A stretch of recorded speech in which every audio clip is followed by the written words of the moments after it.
महाराज जी, आज खंडवा के लाल चौकी पे इस जो यज्ञ रखा गया है, इसकी जानकारी प्रदान करें। ये मध्य प्रदेश के खंडवा जिले में सतचंडी महायज्ञ हो रहा है, जो 16 दिसंबर से लेकर 28 यानी 26 दिसंबर तक चलेगा, जिसमें आज पूज्य हमारे सदगुरुदेव सभी की प्रार्थना पर पधारे और सबके मंगल कामना के लिए यज्ञशाला में माई से प्रार्थना की। यह इस यज्ञ को करने से क्या लाभ है और आम जनता जो शेष दिन है इसके लिए क्या तैयारी करके है? ये शेष दिन का जनता अपने मंगल के लिए यज्ञ में आकर अपने यज्ञ की परिक्रमा करे, जो भी उसके मन की कामना उसको माई की भगवती के चरणों में आहुति के द्वारा रखे, जिससे उनके सभी मनोरथों को पूर्ण करेगी माँ भगवती दुर्गा। वो जगत का कल्याण करने वाली जगत जननी सबका कल्याण करेगी। आज कल्याण दास बाबा भी बोल के गए हैं कि ये जो यज्ञ प्रबंधन है ये एक अद्वितीय प्रबंधन है। इसमें आम नागरिक जो खंडवा वासी भी है, जो भक्तजन है, इनका भी सहयोग रहा है। उनके लिए भी कुछ आपके दो वचन। ये समस्त खंडवा के निवासी धन्यवाद के पात्र है, जिन्होंने इतना सुंदर आयोजन सतचंडी महायज्ञ और सभी के बीच में धर्म के और भक्ति की जोत जलाने का कार्य किए हैं। जी महाराज जी, आपका नाम और पद नाम? हमारा नाम स्वामी नर्मदानंद और हमारा कोई पद नहीं है। हमारा पद एक ही है, माई नर्मदे, नर्मदे हर हर हर। वो वसंता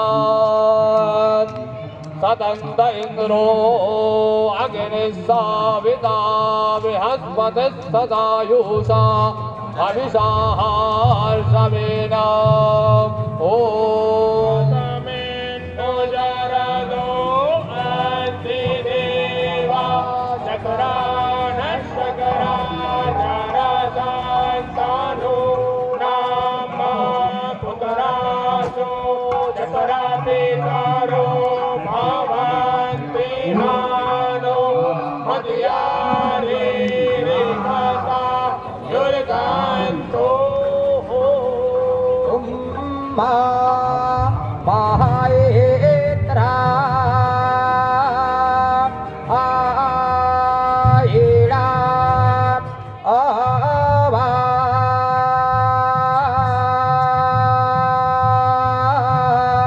रस्तो युक्षम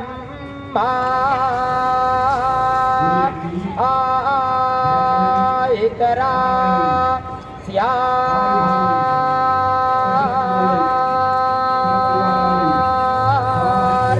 यमणा दूराधा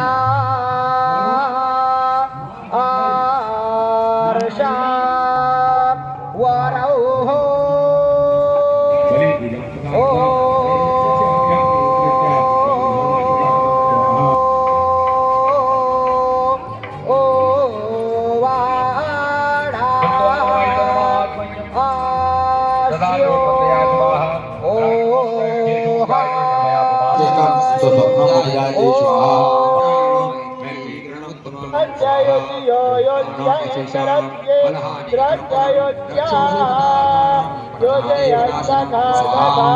लौंग, कपूर, नींबू एक पान के पत्ते पे रख।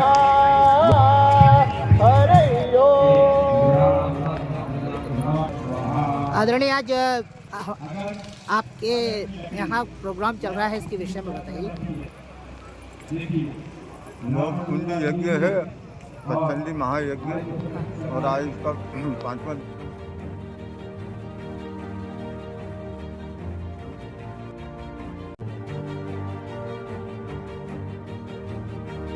खंडवा के लालचुके स्थित विजयनगर में चल रहे शत नवचंडी महायज्ञ में पधारे परम पूज्य संत अमरकंटक श्री बाबा कल्याणदास के मुखारबिंद से भी यही एक शब्द निकला था कि खंडवा की पावन भूमि पर यह पावन जो महायज्ञ चल रहा है, इस पावन सतचंडी यज्ञ में हर सनातन परिवार को शामिल होना चाहिए।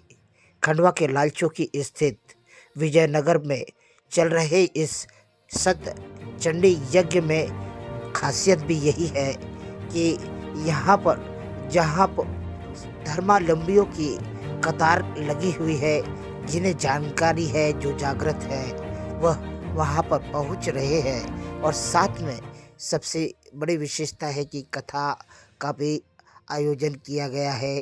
साथ में शाम को हमारी जो सनातनी माँ बहनें हैं और बच्चे हैं, यह कुछ न कुछ रंगारंग कार्यक्रम भी करते हैं। यह यज्ञशाला में कई परिवारों ने अपनी आहुतियाँ दी हैं। इस यज्ञशाला को विधि विधान के अनुसार बनाया गया है। वहीं पर यज्ञशाला में प्रतिदिन हजारों आहुतियों के साथ में जहां स्थानीय आम नागरिक अपनी सहभागिता दर्ज करा रहा है, वहीं पर इस भव्य कार्यक्रम के कुछ दिन शेष हैं। यदि सनातन धर्मालु यदि चाहते हैं तो इस यज्ञशाला में आकर अपना भी यज्ञ आहूत दान कर सकते हैं। सद्गुरुदेव भगवान जी का दर्शन लाभ प्राप्त होगा। शांति में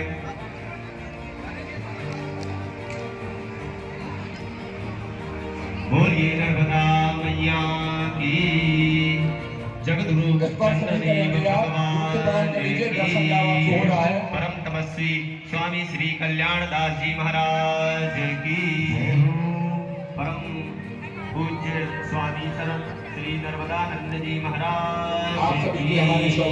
आसन के नीचे छोड़ के भोजन में प्रस्थान करें। बोले जगदम्बा महारानी की जय। हर हर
कुछ ही क्षण पश्चात आपके बीच सद्गुरुदेव भगवान जी का पदार्पण होने वाला है, तो आप स्नान करें।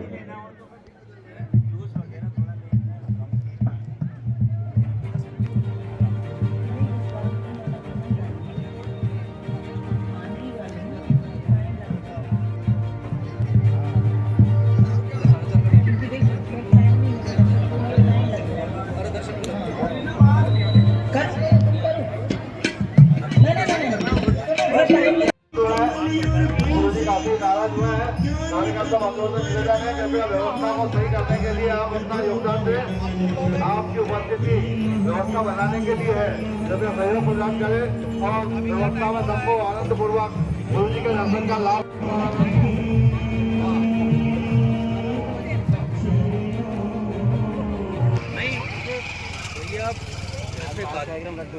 हाँ हाँ, ये सही बात है। बढ़िया हो गया। नरेंद्र भैया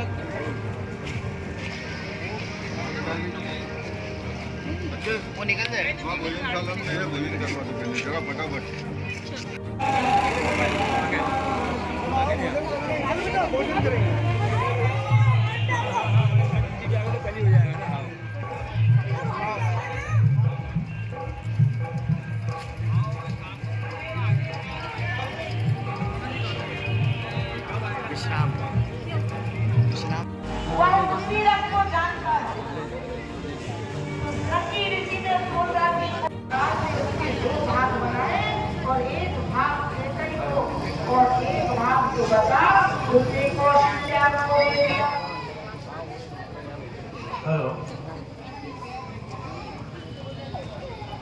आदरणीय श्री मेहसाना जी यहाँ पर बाबा जी के साथ बने हुए हैं। वे यहाँ पर आप सबको होते आने दो बार मैं बाबा जी को निवेदन दूंगा कि वे कृपया आए विधायक साहब गए। और आकर हाँ वो क्या ज़्यादातर बोला स्टेशन जा रहे हैं सब बोला मैंने। प्रसाद प्रदान।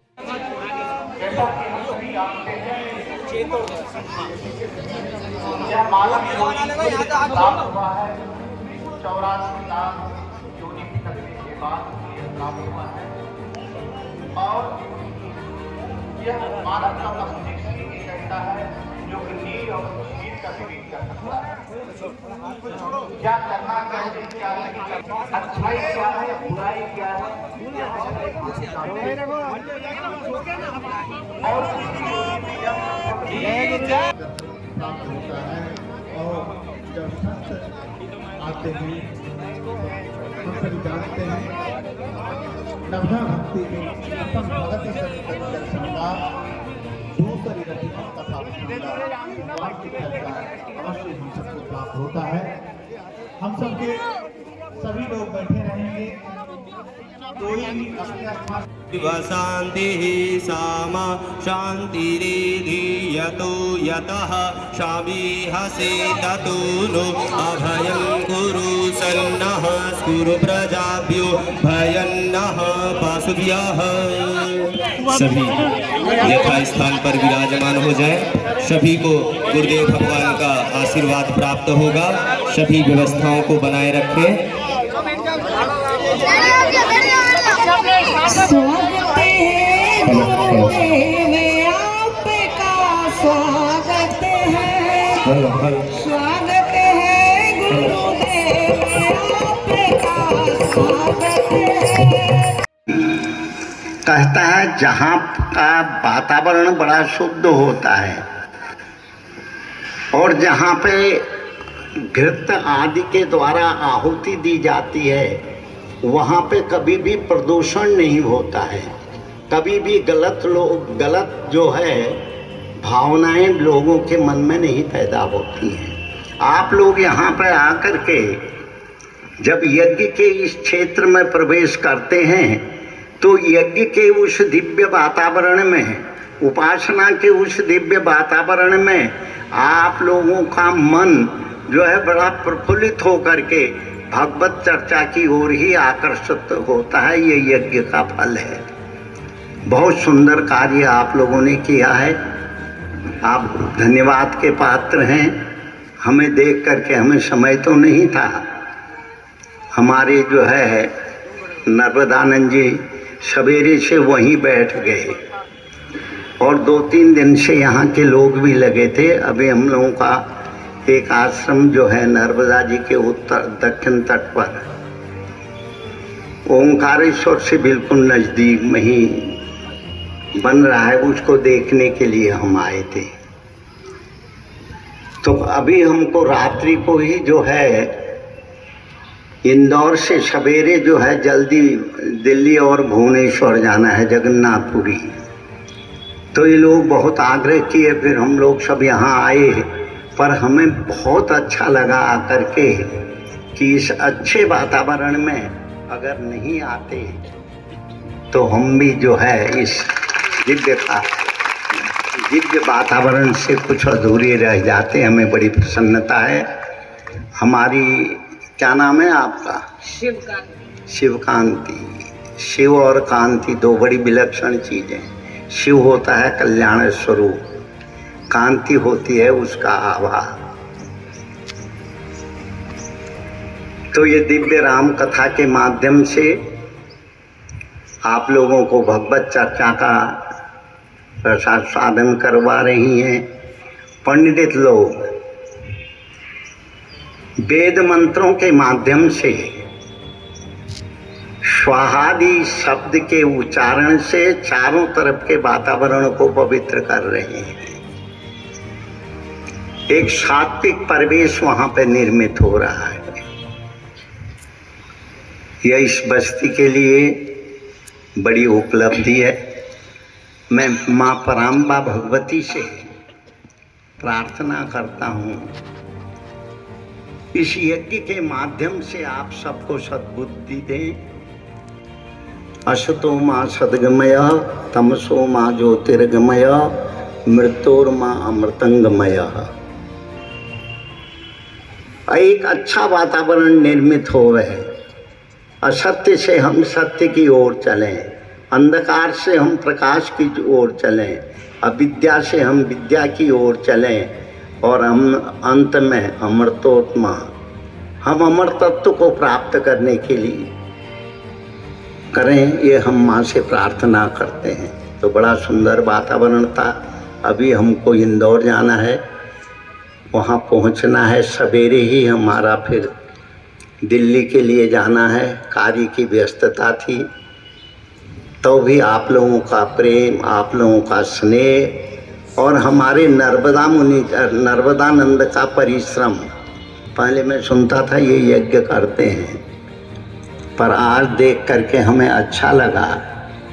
अपनी उपासना के माध्यम से, भक्ति के माध्यम से ये लोगों को जागृत कर रहे हैं। संतों का कर्तव्य भी होता है लोगों को जागृत करना। माइयाँ एक भजन गाती है ना, अक्सर वह भजन जहाँ सत्संग होता है, लोग एकत्रित होते हैं, वहाँ सुनाई देता है। जागो लोगो जगाने वाले आ गए। बहुत सीधा साधा शब्द है, अब जग जाओ, ये जगाने वाले आ गए। संत समाज को जगाते हैं, संत समाज को एक चेतना, एक संदेश देते हैं। संत परोपकार के लिए समाज को तैयार करते हैं, यही संतों का कर्तव्य होता है। तो हमारे भारत में संतों की बड़ी महत्ता गाई गई है, इसीलिए संत जगह जगह जा कर के ऐसे अनुष्ठानों के माध्यम से, ऐसे वातावरण के माध्यम से लोगों को जगाते हैं, लोगों में सात्विक भाव उत्पन्न होता है और कथा के माध्यम से लोगों को जो है परमात्मा के प्रति रुचि पैदा होती है। ब्रज की गोपांगनाओं ने भगवान की गोपी गीत में भगवान की स्तुति करते हुए एक बहुत अच्छा शब्द कहा है, तब कथा अमृतम तत्व जीवनम कवि बिरिहिडम कलमशापहम। गोपिकाओं के बीच से जब कृष्ण अदृश्य हो गए तो गोपिकाएं अपने गीत के माध्यम से भगवान को उलाहना दे रही हैं। हे कृष्ण, हमने सुना था आपकी कथा अमृत है, और अमृत शब्द का अर्थ होता है स्वस्थता, सात्विकता और दीर्घकालीन जीवन को जीने की कला, इसको अमृत कहते हैं। तब कथामृतम, आपकी कथा तो अमृत है, लोगों को सत्मार्ग की ओर प्रवृत्त करती है। प्रभु, हमने आपकी कथा नहीं, आपका संग प्राप्त किया है, पर हम क्यों विरह में, इस अर्धरात्रि के समय यह विरह में आप हमको क्यों भूल गए, कहाँ चले गए? ये गोपिकाओं का भाव है, ये भक्तों का भाव है। एक सिर्फ अमृत ही नहीं है, जैसे तप्त जीवनम, गर्मी के दिनों में दोपहर की चिलचिलाती हुई धूप में लू चल रही हो, कोई नंगे पैरों से चलता हुआ व्यक्ति दोपहर में, और जिसके शरीर में कपड़े भी फटे हुए हों, पसीने से लथपथ हो करके वो उस वेदना को सहते हुए गर्मी की चल रहा हो, अगर अचानक उसको कहीं छायादार सुंदर वृक्ष मिल जाए, उसकी छाया के नीचे जाने से उसकी सारी जलन सब दूर हो जाती है। तो इसी तरह से आपकी कथा श्रवण करने से व्यक्ति को आनंद की प्राप्ति होती है। पर हम लोग यहाँ पे आपका संसर्ग होने के बावजूद भी हम आपके लिए व्याकुल हैं और आपकी कथा पापों को नाश करती है। कलमशापहम, पापों का नाश होना, बुरे विचारों का, पाप शब्द का अर्थ होता है हमारे अंदर में जो बुरे विचार आते हैं या हमारे अंदर में जो दुष्प्रवृत्तियां होती हैं वो व्यक्ति को अपने आप ही जो है कमजोर कर देती हैं। आप अपने जीवन में भी देखिएगा, कभी अगर हमारे अंदर में बुरे विचार आए, इसके बाद हमारा मन उन विचारों की ओर प्रेरित हुआ, तो उस समय जब वो विचार चले जाते हैं तब हमारे अंदर में कितनी जो है हीनता प्राप्त होती है। तो गोपिकाएं कहती हैं हम तो आपके सानिध्य में हैं, फिर हमारे अंदर में इतनी हीनता क्यों आई, आपने हमारा त्याग क्यों किया। ये महापुरुषों के जो वाक्य हैं और ये भक्त और भगवान के संबंध की जो चर्चा है, इसमें वह अपने जीवन को व्यक्त करने वाली बातें करती हैं।